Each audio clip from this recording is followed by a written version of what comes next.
Welcome back to the Homestead. It's been a while since I have just come to you with an all-out, full-fledged political rant. Well, it's happening today, baby. You know what?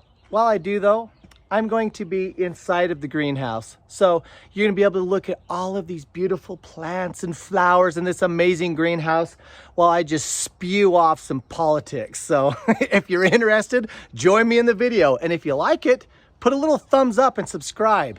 All right, well, first of all, the next video coming to you is my brand new pizza oven. What do you think? It was a pain in the absolute butt. So I've got all the footage. I just gotta put it in a video format for you. So yeah, that's coming up. But first, let's make it to the greenhouse. And while we do so, why don't we just get started with my rants? You know, I can handle having some of this garbage in my head and still be a happy person. I'm a happy person. I'm not ornery, maybe a little angry, but you know, I just read some financial stuff and it just has me a little bit concerned because if you're not aware, the world is on fire. And I think that a lot of people aren't aware because the mainstream narratives really don't cover it. It just seems like there's a whole lot of covering for the current politicians so that they can get away with being stupid, and the rest of us just have to pay for the consequences. Oh, Nate, that sounds negative. What do you mean? Well, that's what I'm going to tell you. But while, sorry, I'm trying to do up the gate here. I want to introduce what we're doing in the greenhouse. So we have a problem in the greenhouse of, what do you call it? Powdery mildew. And so we're going to be spraying that with neem oil. I don't know if that comes across backwards to you, to try to eliminate some of that. So that's what we're doing in the greenhouse. But first of all, before we go into the political diatribe, take a look at this. I know I share with you some of the problems we're having, but for the most part, we're just having phenomenal success. Look at those blackberries. I mean, when those turn black or purple, it's just going to be awesome because there's hundreds of them. It'll be like, welcome to the greenhouse, and you'll just eat, and then get diarrhea. So anyway, too much. I hope Becca doesn't watch this. The greenhouse is going phenomenal. But like I say, we're going to get rid of some of this powdery mildew. Okay, so to the political rant. Well, actually, let me go to the very first place that needs a little bit of help. We actually noticed that these peas had just a little bit on them, so we're going to spray them. I'll try to give you some good views while I'm talking here. But you know, something that really concerned me is we're expected to see shortages in fuel again this summer. I know it seems like every summer, but you know, are you ready for a $2 increase in gas? Because that's what the video that I saw, it was a tweet from Chuck Callisto, and I think he was referencing the Epic Economist. You know, the guy with the deep voice. Are you prepared for $2 raise in gasoline? Sorry, that was a horrible impression, but I actually like that channel a lot because there's really good information on there. But think about that. If we go back up to that, we already have skyrocket inflation. And if we get higher gasoline, that just means we're going to have it tick back up. Well, what does that matter? Well, have any of you guys tried to have a mortgage lately? Have you wanted to go out and refinance, you know, and suddenly the mortgage rates are between, you know, upwards of 7%? Well, that is bad, but, you know, the Fed just barely decided to pause the rates, and that means that they didn't raise them this time, but they told us they're going to raise them 2 other times. Okay, well, what will how much of an impact will that have on you? You know, I own a trailer park, and I got a lot of fantastic people that are just absolutely priced out of getting into a home. Credit-worthy people, they've got savings, they've got fantastic jobs. They shouldn't be renting from me in a trailer park, but they're stuck with these high prices and high rates. Well, Okay, what's happening in Turkey? Did you see the news in Turkey? So their central bank just barely raised their interest rate 6.5%. One time, not 0.65, 6.5%. So their rate now, their base rate is 15%. Chew on that. Bank of England, they just raised their rates 0.5, 0.5%. That's a big jump. So they're at 5%, for their basic rate. Some people estimate or say that when you get to that 6%, that's just an economy killer. Well, what's going to happen in America? Our federal fund rate keeps going up and up.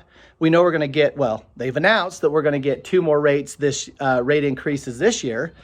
Well, what's that going to do to the rest of the economy? Rates go up to curb inflation. But when rates go up, consumption or the economy goes down. It by design is trying to stymie the economy. That's a big deal. Oh, you know what? I'm not getting very much spraying done, am I? I told you this was going to be a political rant. And I'm not very good at multitasking and showing you the beautiful things going on in the greenhouse. Oh, check out the artichoke. Remember how that's been my glory plant? Well, I cut that one down and that one is starting to explode. See, little baby artichoke? Oh, and check that out. That one's ready to go eat, baby. So this side, as I took all that off, it's also exploding. Okay, let's go we got to find another plant that needs to be sprayed with neem oil. I should know this. You know what? I don't know for sure. Yeah, that is powdery mildew. See how it's all over that? So we're going to spray it.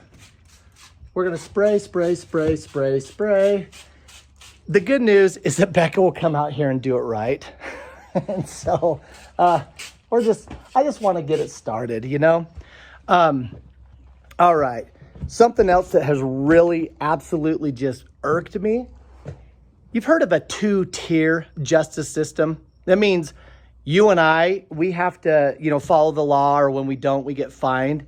And then rich, corrupt politicians, powerful politicians, they have a different set of standards. Well, J.P. Morgan, which is the world's largest bank, America's largest bank, they were subpoenaed to get all these records. A lot of it dealing with the President of the United States and his corrupt son. If you don't know anything about the laptop, pull your head out of the sand and take a look at the laptop. I actually have a hardback copy of that laptop. It's still sealed because it's full of absolute filth. The reason I have it is a documentation of the corruption. There's all these documented crimes, and that guy just barely got slapped with like this little fine. Hey, you avoided taxes and you carried a weapon across state lines. Okay, those are like the uber less of all of these evils, but it's who you know. 2-tier, baby. Not fair. Put in the comments. Do you think it's fair, or Nate, you're being harsh on poor Hunter? He's a good guy, good duck. Anyway, so there's that. Well, J.P. Morgan was subpoenaed to get all of these records. A lot of the records dealing with allegations that certain politicians, one the highest office in the land politician, his name is Joe, and that he was receiving money basically in they call it pay for play. Hey, I'm vice president then. At the time, he was vice president of the United States, and he was able to basically make political deals, and then he was enriching himself, allegedly, personally, to the tune of $5 or $10 million. So Congress wanted to know, and so they subpoenaed J.P. Morgan, the large bank, to, hey, you have to get us these bank records. Well, guess what we found out today? Oh, it's so sad. J.P. Morgan, they happen to lose a few of those records, and they're unable to do so. They're unable to produce the documents that they've been required to produce. 47 million documents. Like, you don't lose 47 million documents. Like, I lose a receipt. Like, I'm trying to keep track of my receipts for this rental house that I'm doing. I'll lose a receipt. Losing 47 million receipts, like, that's not an accident. Like, you have to get your programmers, your computer guys, Hey, make it disappear. I don't care. Make it disappear. You know, it's like bleach bit software, baby. I mean, that's absolutely insane. But don't worry. We're going to make sure that JP Morgan pays $4 million for this $47 million mistake. I feel better. Put it in the comments. Do you guys feel better that they had to pay $4 million? Do you know what $4 million is to JP Morgan? It's a rounding error. It's like me and you going to McDonald's and buying a burrito that's going to poison us. Like, it's nothing, you know? Well, anyway, so I feel better that they had to pay $4 million and didn't produce all of that information. So, speaking of, speaking of accounting errors, seriously, have you heard about the Pentagon and their rounding error? Again, like when you and I let's say that you and I made a mistake on our taxes, okay? And we accidentally made a mistake and we underreported our income $100,000. Okay, that's kind of a big deal, right? What happens? What kind of fees or jail time comes? Well, the Pentagon, you know, because they're the Pentagon, it doesn't matter. You know, they made a mistake, you know, and all their funds sending over to Ukraine.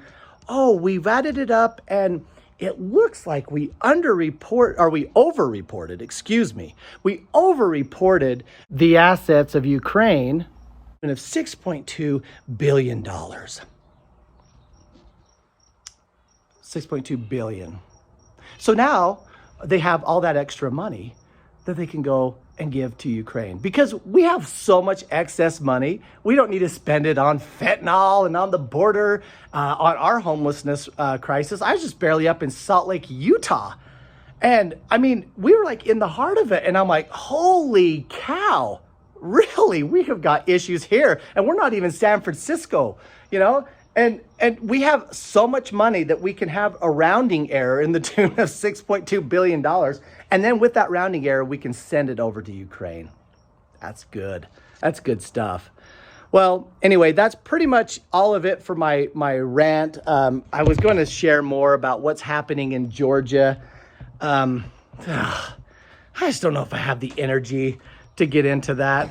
Becca doesn't like it when I talk politics in her greenhouse anyway. Put in the comments, should I talk politics in the greenhouse?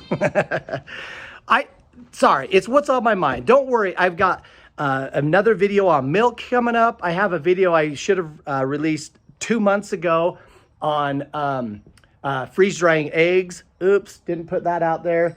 I had another update on the greenhouse. I haven't put that out. They're all just hidden on my phone. So if one of you guys want to come edit some videos, we'll have positive green content for you. All right, let me know in the comments. On occasion, can you stomach me coming out here and telling you the true feelings of my heart and just giving you a little bit of geopolitics, a little bit of economics, just a little bit of a, hey, awake?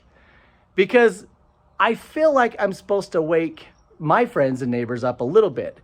There's a great saying that says, he that has been warned should warn your neighbor. And I think that we should be waking up. Why? Because we might be going about our normal everyday lives, not realizing that these things are going on. I think it's important to realize that these things are going on because at some point, these things and the effects of this corruption could suddenly mean a lot to our houses and to our homestead. And if we can be prepared, well, we shall not fear and we'll at least be a little bit more ready. So before I leave you, look at this bird. Can you see it? Can you see that little birdie? It's my little parakeet. As far as we know, the parakeet has no benefit to the greenhouse, but it looks cool. All right, coming up, we'll have the pizza oven video and, the lamb video. I don't know why I just don't post that. The lamb video is coming up. And I got a super cool video in the works for my water system. I've done water well here, baby. I mean, food storage is great, but water storage is a huge need. So all that's coming up. If you will like and subscribe, I will be more motivated to come talk and comment too, I promise. Otherwise, it makes me feel like I'm talking to myself and my mom. Hi, Mom. All right, see you next time. All right, you just got to check out my little entryway. Nothing better than a rose garden mixed with some iron, mixed with some brick. Tell me what you think.